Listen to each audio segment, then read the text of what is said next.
अपने जानी बुलेटिन का बाकायदा आगाज करेंगे। सबसे पहले बात करेंगे मुहर्रम उल हराम की। तो आपको बताएं, वज़ीर आला मरीम नवाज की ज़ेर सदारत मुहर्रम उल हराम के हवाले से जायजा इजलास एसीटी अथॉरिटी को खराब कैमरे ठीक कराने की हिदायत की गई है और वॉल चौकिंग पर पाबंदी यकीनी बनाने, बैनर्स और पोस्टर आवेजा करने पर पाबंदी यकीनी बनाने का हुक्म दिया गया है मरीम नवाज की तरफ से। और सोशल मीडिया पर नफरत अंगेज मवाद फैलाने वाले को फौरी गिरफ्तार करने की हिदायत दी गई है वज़ीर आला पंजाब मरीम नवाज की तरफ से।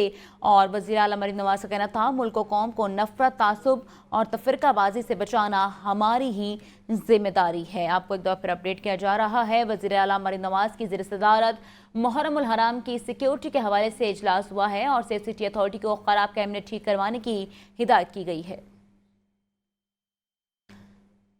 लेस्को के मुहर्रम उल हराम के दौरान बिजली की बिलातातुल फरहमी के इंतजामात मुकम्मल। Chief engineer operations Nadeem Malik ने हिदायत जारी कर दी। बिजली की बिलातातुल फरहमी के लिए फोकल पर्सनस भी नामजद कर दिए गए। तफसीलात के लिए बात कर लेते हैं फहद अमीन से। जी फहद, आगाह कीजिएगा। जी बिल्कुल, मुहर्रम उल हराम के दौरान बिजली की बिलातातुल फराहमी के लिए लेस्को ने इंतजाम जो है वो मुकम्मल कर लिए हैं। चीफ एग्जीक्यूटिव लेस्को की हिदायत पर chief engineer operation Nadeem Malik ने जो है वो हिदायत जारी कर दी हैं। Chief engineer operation Nadeem Malik ने फोकल पर्सन भी जो है वो नामजद कर दिए हैं। असिस्टेंट कमिश्नर सिटी और असिस्टेंट कमिश्नर रावी और असिस्टेंट कमिश्नर फिरोजवाला के लिए एक्शन दाता दरबार राशिद सोमरू को जो है वो फोकल पर्सन तैनात किया गया है। इसी तरह असिस्टेंट कमिश्नर रायबंड और assistant commissioner Allama Iqbal town के लिए एक्शन शाहपुर सना मोहम्मद को जो है वो फोकल पर्सन नामजद कर दिया गया है। Assistant commissioner model town assistant commissioner नस्तर के लिए एक्शन कैंट इशफाक हुसैन जो है वो फोकल पर्सन नामजद किए गए हैं। इसी तरह असिस्टेंट कमिश्नर शालीमार और असिस्टेंट कमिश्नर वाघा के लिए एक्शन मकबूल शाह जेब भुट्टो को जो है वो फोकल पर्सन नामजद किया गया है। असिस्टेंट कमिश्नर कैंट और असिस्टेंट कमिश्नर सदर के लिए एक्शन कैंट शिफाक हुसैन जो है वो फोकल पर्सन नामजद किए गए हैं। कसूर, चूनिया, पत्तों की और कोट राधा किचन के लिए जो है वो एक्शन कसूर, सिटी मेराज अदालत जो है वो फोकल पर्सन तैनात किए गए हैं। शेखुपुरा, मजीद, सदराबाद और शरफपुर के लिए डीडीटी ऑपरेशन फैसल अफरीदी और एसडीओ सर्कल ट्रेनिंग वाहिद कमाल फोकल पर्सन नामजद किए गए हैं। शाह मोटर्स जिला हिंद के लिए डीडीटी ऑपरेशन लियाकत हुसैन को फोकल पर्सन नामजद कर दिया गया है। जी, आपका बहुत शुक्रिया फहद अमीन। टाउन हॉल में लारी अड्डे की नीलामी के दौरान ठेकेदारों का वॉकआउट। पंजाब रेवेन्यू अथॉरिटी की जानिब से 16% टैक्स आयद करने पर ठेकेदार वॉकआउट कर गए। एडमिनिस्ट्रेटरी लारी अड्डे के करीब ठेकेदारों को SOPs के मुताबिक 16% टैक्स अदा करना होगा। लारी अड्डे की नीलामी अब 6 जुलाई को दोबारा की जाएगी। आपको अपडेट कर रहे हैं, टाउन हॉल में लारी अड्डे की नीलामी के दौरान ठेकेदारों का वॉकआउट। पंजाब रेवेन्यू अथॉरिटी की जानिब से 16% टैक्स आयद करने पर ठेकेदार वॉकआउट कर गए। एडमिनिस्ट्रेटर लारी अड्डे के मुताबिक ठेकेदारों को वापस SOPs के मुताबिक 16% टैक्स अदा करना होगा। लारी अड्डे की नीलामी अब 6 जुलाई को दोबारा की जाएगी। बागमनपुरा में बीवी के हाथों शौहर और भतीजी के कत्ल का तफ्तीश नया रुख सामने आ गया है और मकतूला लड़की के वालिद सदाकत को मरकजी मुलजिम नामजद कर दिया गया है। मुलजिम सदाकत ने शक की बिना पर बेटी शाजिया और बहनोई शौकत को तेज धार आले से कत्ल कर दिया था। तफसीलात के बात कर लेते हैं मुदस्सिर हुसैन से। जी मुदस्सिर, आगाह कीजिएगा। जी बिल्कुल, बागबानपुरा के इलाके में जिस तरह जो है अफसोस नाक वाक़या पेश आया था कि बीवी के हाथों शोहर और भतीजी जो है वो कत्ल हो गई थी। अब इस कत्ल की तफ्तीश जो है वो नया रुख इख्तियार कर गई है। मकतूला लड़की के वालिद सदाकत को मरकजी मुलजिम जो है वो इस FIR में नामजद किया गया है। लड़की के वालिद सदाकत ने भाई जुनैद और फूफी ज़ैनब के खिलाफ जो है वो मुकदमा दर्ज करवा दिया है। मुकदमा मकतूल शौकत के भाई मोहम्मद अली की मदीयत में जो है वो दर्ज किया गया है। मुलजिम सदाकत ने शक की बुनियाद पर बेटी शाजिया और बहनोई शौकत को तेजदार आले से जो है वो कत्ल किया। FIR के मतलब में लिखा गया है कि मकतूल शौकत की बीवी जैनब ने मुलजम भाई की मावनत की। मुकदमे में नामजद लड़की के वालिद सदाकत और फूफी जैनब को जो है पुलिस का कहना है गिरफ्तार कर लिया गया है। वारदात के तीसरे मरकजी मुलजम जुनैद की जो है वो गिरफ्तारी के लिए पुलिस कहना है कि कोशिश की जा रही है। जुनैद जो है वो ताहर मफरूर है। पुलिस कहना है कि जदीद टेक्नोलॉजी की मदद से जो है वो मुलजिम को गिरफ्तार किया जाएगा। वाकई की जो कड़ियां से कड़ियां मिलाकर तफ्तीश के जो अमल है उसको आगे बढ़ाया जाएगा। जी, बहुत शुक्रिया आपका Mudassir Hussain. Health sciences, climate change, sustainable energy, agriculture and food security की तरक्की। HEC ने मुतल्लिका शोबों की बेहतरी पर तहकीक के लिए फैकल्टी से दरख्वास्त तलब कर ली। पाकिस्तान की सरकारी और निजी यूनिवर्सिटियों के फैकल्टी मेंबरान दरखास्तों के लिए अहल होंगे। HEC की जानिब से दरखास्तें 23 सितंबर तक ऑनलाइन वसूल की जाएंगी। तफसीलात के लिए बात कर लेते हैं आतिफ परवेज से। जी आतिफ, आगाह कीजिएगा। Health sciences, climate change, sustainable energy, agriculture and food security के शोबों में तरक्की के लिए रिसर्च के प्रोजेक्ट जो है वो हायर एजुकेशन कमीशन की जानिब से अवार्ड किए जाएंगे और ये रिसर्च प्रोजेक्ट हासिल करने के लिए हायर एजुकेशन कमीशन की जानिब से दरख्वास्तें तलब की गई हैं। प्रोग्राम के तहत सरकारी और निजी जामियात के असातिज़ा को फ्रांसीसी माहिरीन के साथ काम करने का मौका मिलेगा। हायर एजुकेशन कमीशन पाकिस्तान पाक फ्रांस मोबिलिटी ग्रांट प्रोग्राम के तहत फंडिंग करेगा। पाकिस्तान की सरकारी और निजी यूनिवर्सिटियों की फैकल्टी मेंबरान दरख्वास्त देने के अहल होंगे। प्रोग्राम के तहत पाकिस्तान और फ्रांसीसी महक़क़ीन को मुश्तरका तहकीकी सरगर्मियों का मौका फराहम किया जाएगा। प्रोग्राम का मकसद फ्रांसीसी और पाकिस्तानी आला तालीमी इदारों और महक़क़ीन के दरमियान नए साइंसी और तकनीकी ताउन को फ़रोग़ देना है। HEC की जानिब से दरख्वास्त 23 सितंबर तक ऑनलाइन वसूल की जाएंगी। जी, बहुत शुक्रिया आपका आतिफ। फवाद चौधरी पर 9 मई के 4 केसेस में आयद फर्द जुर्म की कॉपी के हुसूल के लिए दरख्वास्त पर समात। लाहौर हाईकोर्ट की तमाम दरखास्तों को कल समात के लिए मुकर्रर करने की हिदायत। तफसीलात के लिए बात कर लेते हैं अबू बकर तारिक से। जी अबू बकर तारिक, आगाह कीजिएगा, क्या तफसीलात हैं?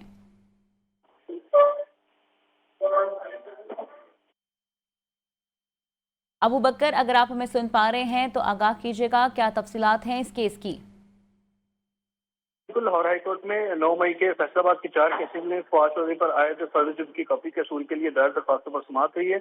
अदालत ने तमाम 4 दरख्वास्तों पर कल समाअत जो है वो मुकर्रर करने की हिदायत कर दी है। जस्टिस शहबाज रिजवी की सरबराही में 2 रुकनी बेंच जो है वो दरख्वास्तों पर समाअत करेगा, जबकि फवाद चौधरी की जानिब से एडवोकेट मियां अली हैदर अदालत में पेश हुए, जिन्होंने ये मौक़िफ़ इख्तियार किया कि 9 मई के 4 मुकदमात में फवाद चौधरी पर फर्द जुर्म आयद की गई है, जबकि फर्द जुर्म और सप्लीमेंट्री बयान की कापियां फराहम नहीं की जा रही। उन्होंने ये सदा की है कि फवाद चौधरी के खिलाफ सबूत फराहम किया जाए, फर्द जुर्म की कॉपियां मुहैया की जाए, जबकि फर्द जुर्म की कॉपियां फराहम करने से कबल शहादतों के अमल को जो है वो रोका जाएगा। जी, बहुत शुक्रिया आपका अबू बकर। महकमे स्पोर्ट्स पंजाब के ज़रिए तमाम समर स्पोर्ट कैंप्स का आगाज़। तमाम 14 गेम्स में रजिस्टर्ड 900 से ज़ायद बच्चों को मुख्तलिफ ग्रुप्स में तकसीम कर दिया गया। DG स्पोर्ट्स पंजाब खिज़र अफजाल चौधरी का कहना था कि समर स्पोर्ट कैंप्स में 3300 से ज़ायद बच्चे शरीक हैं। तफसीलात क्या हैं, जान लेते हैं मोहम्मद उसामा से। जी मोहम्मद उसामा, अपडेट कीजिएगा।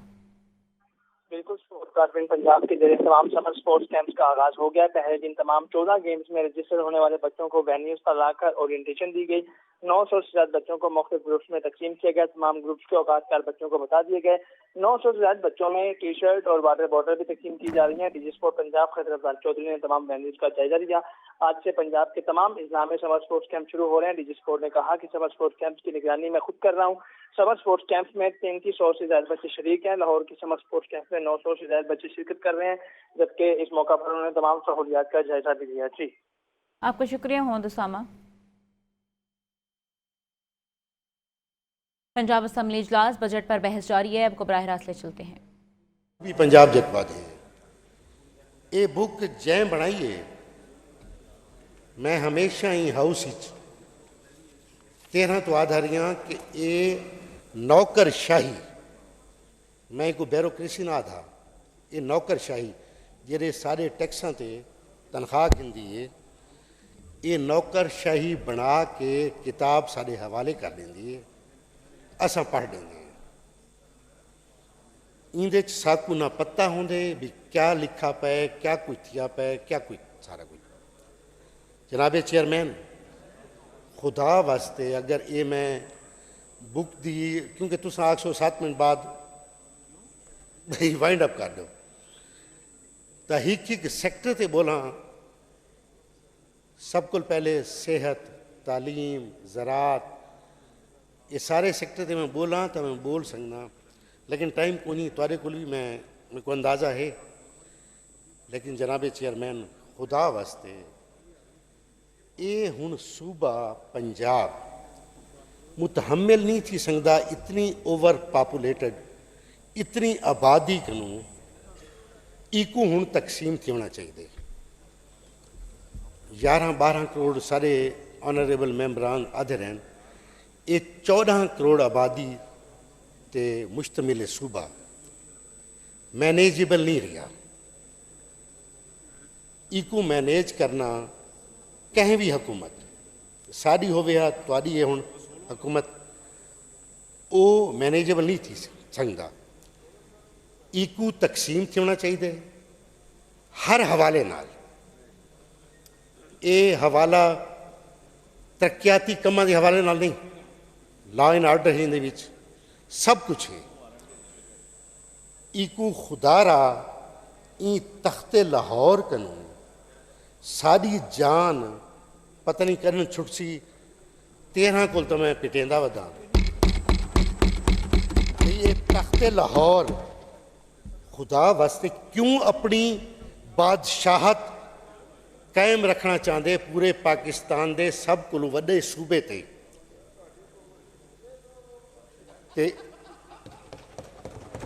जनाब चेयरमैन, मैंने क्रॉस टॉक कभी नहीं सुनी। नो क्रॉस टॉक जी, order in the house please. जनाब चेयरमैन मेरे लिए काबिल एहतराम है, मेरे छोटे हैं। जनाब चेयरमैन, ये मैंने आप बता रहा था कि मैनेजेबल नहीं रहा। ये बादशाहत कभी किसी की कायम नहीं रही, चाहे हमारी पार्टी की हो किसी की भी हो। अब इसको तकसीम होना चाहिए हर लिहाज से। मैं तो बात करूंगा 3 हिस्सों में कि पोठोहार, सेंटर और साउथ, क्योंकि मसावियाना तकसीम हो सके इस डेवलपमेंट बजट की तमाम डिपार्टमेंट्स की। जनाब चेयरमैन, इसकी वजूहात मैं बताऊंगा कि इसकी मिसाल मैं इवें देसा।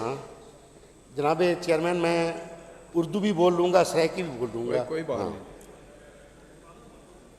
इंदी मिसाल मैं इवें देसा कि जनाब चेयरमैन कि खुदा वास्ते लाहौर ये नौकरशाही ये बाबों नाल इतना बड़ा सूबा नहीं चलता। बात करें मौसम की तो आपको बताएं, रवां साल मानसून ने वक्त से पहले ही अपनी ताकत का मुजाहरा करने के लिए कमर कस ली है।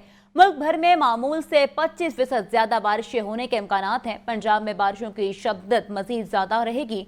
लाहौर से रिपोर्ट कर रहे हैं। बादल बरसात का एक सिलसिला है जो एशिया के बेशतर हिस्सों में बारिशों का बायस बनता है। ये हवाएं अप्रैल और मई के महीनों में अफ्रीका के मशरकी साहलों के करीब खते इस्तवा के आसपास बहरे हिंद के ऊपर गर्मी की वजह से बनने वाले बुखारात से शुरू होती हैं। पर मानसून के बादल 15 जुलाई के करीब पंजाब में पहुंचते हैं, लेकिन इस मरतबा वक्त से पहले ही रवां माह के इख्तिताम पर बरसात शुरू होने का इम्कान है, जिसकी शिद्दत भी ज्यादा रहेगी। मानसून के आगाज़ जो है वो इंडिया से होता है, तो इंडिया में ये अच्छी बारिशें दे रहा है। अब एक्सपेक्ट यही किया जा रहा है 25 जून के बाद मुल्क में बाकायदा मानसून सिस्टम का आगाज़ हो रहा है। और इससे ये है कि मानसून बारिशें जो हैं मुल्क के नॉर्थ और नॉर्थ ईस्टर्न पार्ट्स में शुरू हो जाएंगी। इसमें सिंध के भी कुछ जनूबी इलाके हैं जिनमें मानसून बारिशें एक्सपेक्टेड हैं। नेशनल डिजास्टर मैनेजमेंट अथॉरिटी के मुताबिक पंजाब में इस मरतबा मामूल से 50 से 60% ज्यादा बारिशों का इम्कान है। इस इम्कान ने अर्बन फ्लडिंग के खतरात भी पैदा कर दिए हैं। थर्ड साइकिल भी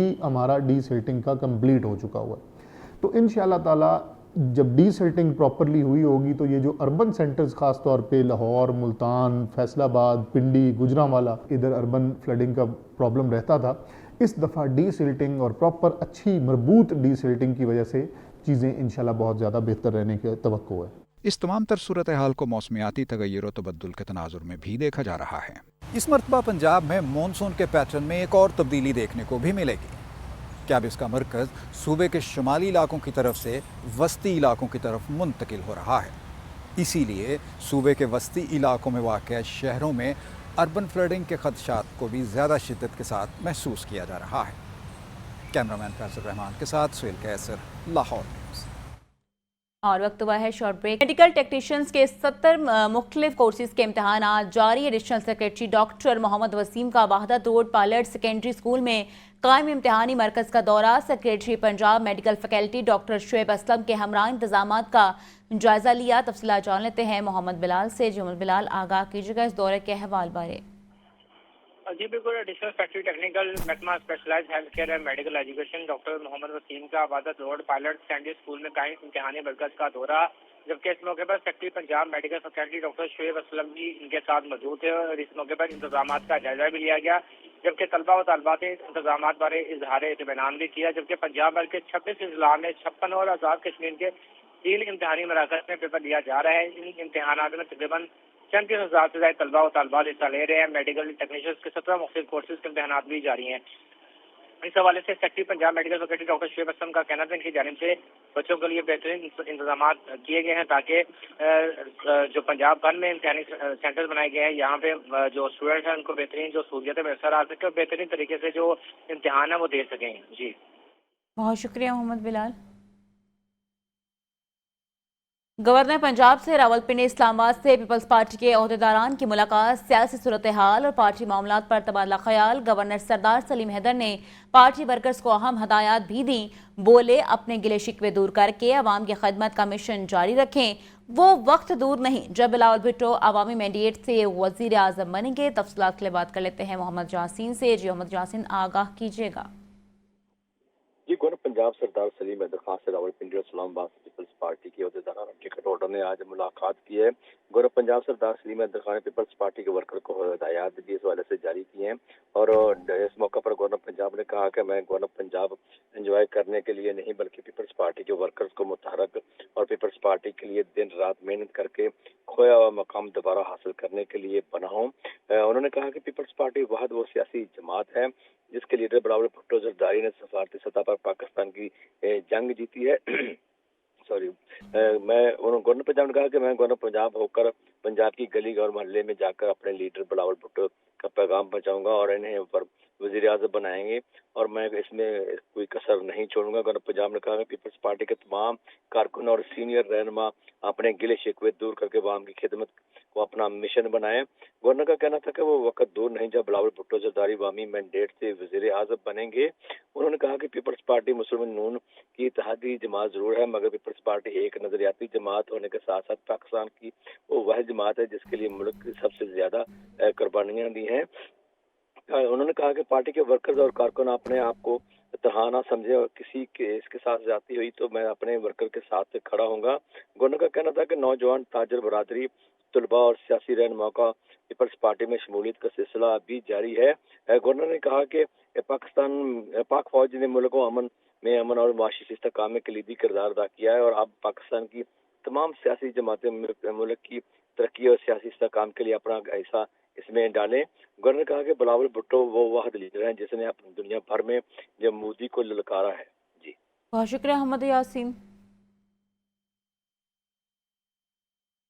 पाकिस्तान क्रिकेट बोर्ड के तहत NCA स्किल्स डेवलपमेंट कैंप का दूसरा मरहला जारी। खिलाड़ी कोचेस की निगरानी में बैटिंग, बॉलिंग और फील्डिंग की मशकों में मसरूफ। कैंप का दूसरा मरहला 30 जून तक जारी रहेगा। मजीद तफसीलात जानते हैं नुमाइंदा लाहौर न्यूज़ मोहम्मद उसामा से। जो मोहम्मद उसामा बताएगा इस कैंप के बारे। देखिए, इस वक्त मैं लाहौर के तारीखी LCCA ग्राउंड में मौजूद हूँ। पाकिस्तान क्रिकेट बोर्ड की जानिब से यहाँ कौमी क्रिकेट टीम में खेलने वाले खिलाड़ी और दीगर खिलाड़ियों का स्किल्स डेवलपमेंट कैंप लगाया गया है। स्किल्स डेवलपमेंट कैंप का दूसरा मरहला कल से शुरू हो चुका है जिसमें मुख्तलिफ खिलाड़ी शामिल हैं। अगर इस कैंप की बात की जाए तो इसमें फ़खर जमान, ख्वाजा नाफे, अली रज़ा और दीगर खिलाड़ी शामिल हैं। हुसैन तलत और हैदर अली भी इसमें शामिल हैं। ये 3 मराहिल में पाकिस्तान क्रिकेट बोर्ड का कैंप शुरू हुआ था जिसमें मुख्तलिफ खिलाड़ियों ने शिरकत करनी थी और दूसरा मरहला कल से शुरू हुआ है और ये 30। शुक्रिया उसामा।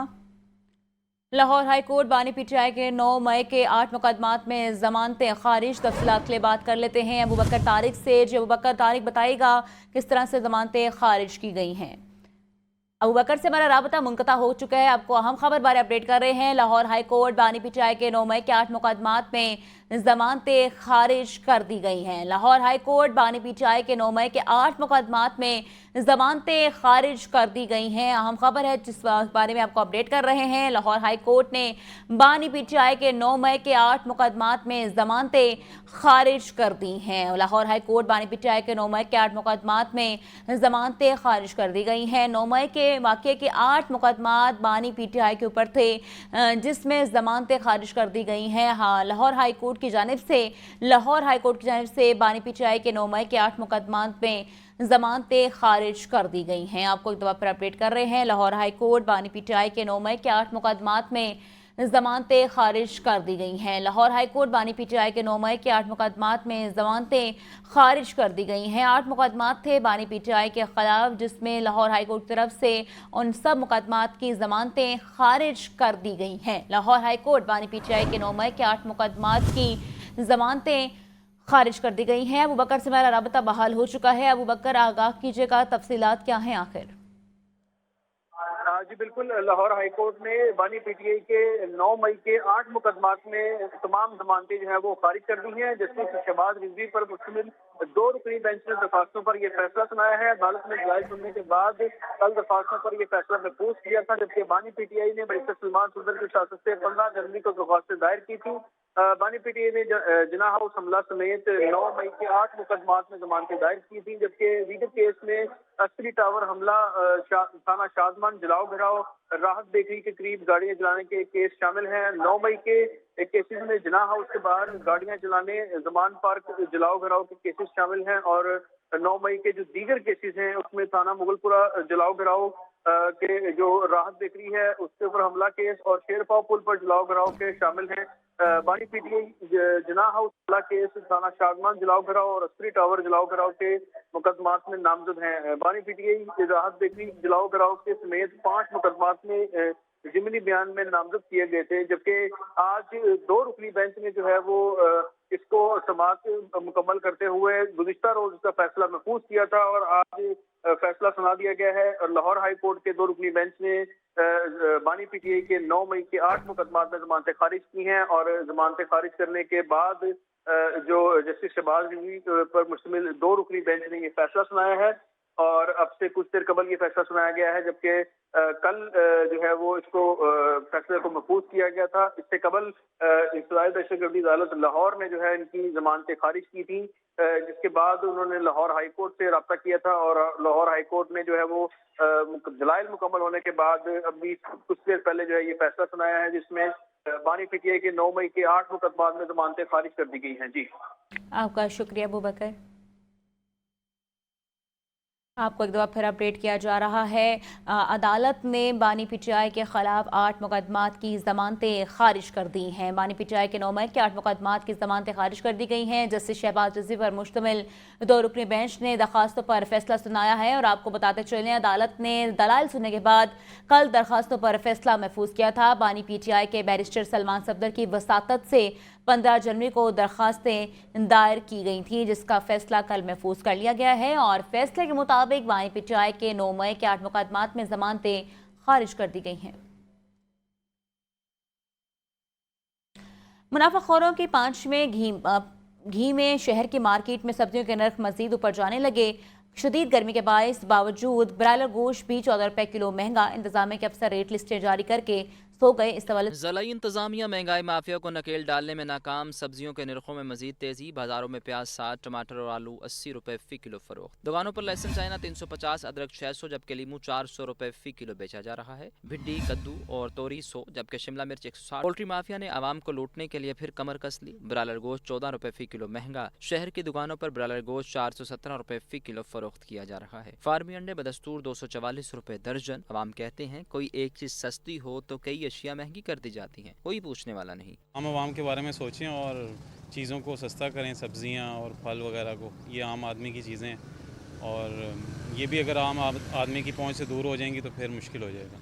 मार्केट ज़राए के मुताबिक सब्जियों के नरख में तेजी की वजह मौसम गर्मा की शिद्दत है। बारिशों में फसलें मुतासिर होने से सब्जियों के नरख मजीद बढ़ सकते हैं। कैमरामैन बिलाल के साथ जाहिद आबिद, लाहौर न्यूज़। और आपको एक दफ़ा फिर बराह रास्त ले चलें। पंजाब असम्बली में बजट पर बहस जारी है। उन्होंने हॉस्पिटल्स लोगों की दहलीज पे भेज दिए। हज़ारों की तादाद में जो पेशेंट्स हैं उनको रोज़ाना की बुनियाद पे देखा जा रहा है। तो 20,000 के करीब डायलिसिस फ्री 1 साल कुछ महीने में हो चुके हैं। 5,000 के करीब ऑपरेशंस हैं जो बाय बर्थ, जिनका हार्ट का इशू आता है, जो बेबीज़ होते हैं, उनके 5,000 के करीब free of cost patient operation हो चुके हैं। सर, एजुकेशन सेक्टर की बात कर लें तो हज़ारों की तादाद में जो ज़हीन फ़तीन जो तलबा हैं, जो तालिबात हैं, उनको सर फ्री ऑफ कॉस्ट उनको लैपटॉप दिए जा रहे हैं, फ्री ऑफ कॉस्ट सर उनको फैसिलिटीज़ दी जा रही हैं। अरबों में अमाउंट है। मैं फिगर्स को नहीं दोहराऊंगा। मैंने पहले कहा है कि मैं अनोथ कोशिश करूंगा कि जो मेरी अक्ल के मुताबिक मुझे चीज़ें पता है वो दोहराऊं, तो कहीं गलत ना हो जाए। बिलियंस में अमाउंट है सर, स्कॉलरशिप दिए जा रहे हैं। सर आप अगर इंफ्रास्ट्रक्चर की बात करें किसी भी मुल्क का, सर आपने गेज करनी होती है ना कि ये तरक्की कर रहा है या तनज़ली की तरफ है, तो उसका आप इंफ्रास्ट्रक्चर देखते हैं। तो इंफ्रास्ट्रक्चर पे देखें सर, बिलियन ऑफ रुपीज़ की इन्वेस्टमेंट है। 18,000 किलोमीटर के करीब रोड्स हैं सर, जो ई टेंडरिंग के ज़रिए जो अब तक एक साल जो पिछला साल गुजरा उसमें बन चुकी हैं। उसमें तमाम पंजाब के लोग उससे फैसिलिटेट हो रहे हैं। गांव से लेके शहरों तक ये रोड्स इंफ्रास्ट्रक्चर डेवलप किया जा रहा है। सर आप इस पर अगर बात करें एग्रीकल्चर में, तो सर 7.5 लाख किसान, हमें हर वक्त सुनना पड़ता है, मेरे पास भी 2 दफ़ा पोर्टफोलियो फूड का रहा है। एग्रीकल्चर डिपार्टमेंट में सर 7.5 लाख किसान कार्ड से डायरेक्टली फैसिलिटेट हो रहे हैं। तो सर मैं आपके साथ शेयर करना चाहता हूँ, मैंने आपको कहा है कि 2 टर्म्स मैंने एज ए फूड मिनिस्टर गुजारी हैं। तो सर ये जो डाटा मैं आपको बता रहा हूँ कि 7.5 लाख, इसके 50% के करीब जब हम गंदम खरीदते थे तो उसका डाटा सर तकरीबन 50% को टच करता था। इसका मतलब ये है कि जितने लोग फूड डिपार्टमेंट से फैसिलिटेट होते थे उनसे कहीं ज़्यादा लोगों को डायरेक्ट सब्सिडी दी गई है। और जब आप डेवलपिंग कंट्रीज़ हों, जब आपके सोर्सेज कम हों, तो आपको सेलेक्टिव सब्सिडी की तरफ जाना पड़ता है। ये नहीं हो सकता सर कि मैं अगर अल्लाह ताला ने हमें कुछ दिया है तो हम भी जो आटा है, जो गंदम है, वो भी सब्सिडाइज खाएं, और जो गरीब आदमी जिसकी रोटी पूरी नहीं हो रही वो भी उसी रेट पे खाए। तो फ़र्क होना चाहिए। इसलिए हमने जो चीफ मिनिस्टर का ये विजन है कि हमें जो है सेलेक्टिव किस्म की सब्सिडी देनी चाहिए। तो इसमें अगर मैं सुथरा पंजाब की बात नहीं करूं तो ये ज़्यादती होगी। वो भी मैंने सुना परसों मैं यहाँ पे स्पीच सुन रहा था, मुझे अगर याद होता तो मैं बड़ी इज्जत के साथ उनका नाम लेता। इस साइड से मेरा भाई थे, बारिश थे, और जोश खिताबत में, क्योंकि लगता ये है कि इसको नेगेटिव ना ले जाए कि शायद फर्स्ट टाइम आए थे, उन्हें पता ही नहीं है कि अप्स एंड डाउन क्या होते हैं, इलेक्शन किस चीज़ का नाम है, यहाँ पे बड़ी चीज़ें बदलती रहती हैं। हमने सारे अदवार देखे हैं कि सदी का चौथा हिस्सा थे। सर मैं यहाँ पे आ रहा हूँ, मैं तो अब डेकेड्स या वो बात ही नहीं करता, सदी का चौथा हिस्सा है जिससे मैं यहाँ पे आ रहा हूँ सर, छठी बारी है। तो सर मैं गुजारिश करूँ कि वो कह रहे थे कि जी आपने अरबों रुपया जो है सुथरे पंजाब पे इंजेक्ट कर दिए सफाई के लिए। तो सर मैं फ़ख्र से ये कहता हूँ कि कल मैं मुख्तलिफ डिस्ट्रिक्ट में गया हुआ था, आपको पता है मुहर्रम सर पे है और मैं वो प्रोविंशियल जो कमेटी है उसका हिस्सा हूँ, तो मुझे कभी किसी डिस्ट्रिक्ट में कभी किसी डिस्ट्रिक्ट में ट्रैवल करना पड़ता है। तो मैं आपको ये सच कह रहा हूँ, बार बार कसम नहीं खानी चाहिए कि हम वहाँ पे पीस कमेटी के मेंबरान से मिलते हैं, हम वहाँ पे डीसीज डीपीओ से मिलते हैं, और बात वहाँ पे क्या हो रही होती है कि हम वहाँ से पूछ रहे होते हैं कि बताएं अरेंजमेंट्स और किस तरह बेहतर करने हैं, किस तरह से हमें सिक्योरिटी को इंश्योर करना है। तो बात वहाँ पे निकल के आती है जनाब ये आपका इनिशिएटिव कमाल है, ये मरियम नवाज शरीफ तक पहुँचाएँ कि मेरे घर पे ज़िंदगी में पहली दफ़ा वहाँ से जो है सॉलिड वेस्ट की कलेक्शन हो रही है। तो सर ये हमें तो फ़ख्र है इस चीज़ पे कि हमारी चीफ मिनिस्टर ने उन चीज़ों पर फोकस किया, उन चीज़ों पे पैसे लगाए जो आम बंदे के लिए ज़रूरी हैं। अब यहाँ पे जब हम बात करते हैं, यहाँ पे सुनने को मिलता है कि जनाब पंजाब की ये जो आवाम है इसका इंटरेस्ट नहीं है, ये इनको क्या लगे कि हम एयर कंडीशन कमरे में बैठे हुए। सर मेरा पॉइंट ऑफ व्यू भी यही है, मैं भी इस सोच का बंदा हूँ कि यहाँ पे तो अलग किस्म के लोगों के कपड़े होते हैं, अलग किस्म का माहौल है। जब आप फील्ड में जाएं तो आप एक मीटिंग से दूसरी मीटिंग में जाएं, आप वो कपड़े दोबारा उस अगली मीटिंग में नहीं जाके पहन सकते, इतना फ़र्क है। मगर सर अगर देखा जाए तो बिलियन ऑफ रुपीज़ अगर मरियम नवाज शरीफ ने सुथरा पंजाब में इंजेक्ट किए तो ये वो अमल है जिससे आम आदमी पंजाब में बसने वाले बंदे को फ़ायदा हो रहा है। उसको इस असम्बली का डायरेक्टली शायद वो फ़ायदा ना हो जो कि घर के बाहर से सफाई हो रही है और उसकी जो सॉलिड वेस्ट कलेक्शन है उसका उसे फ़ायदा है। सर पिछले दिनों ईद गुजरी है, तो सर हम फील्ड के लोग हैं, फील्ड में थे सारी ज़िंदगी। मैंने जिस तरह कहा है कि सारी ज़िंदगी इस हाउस में गुजार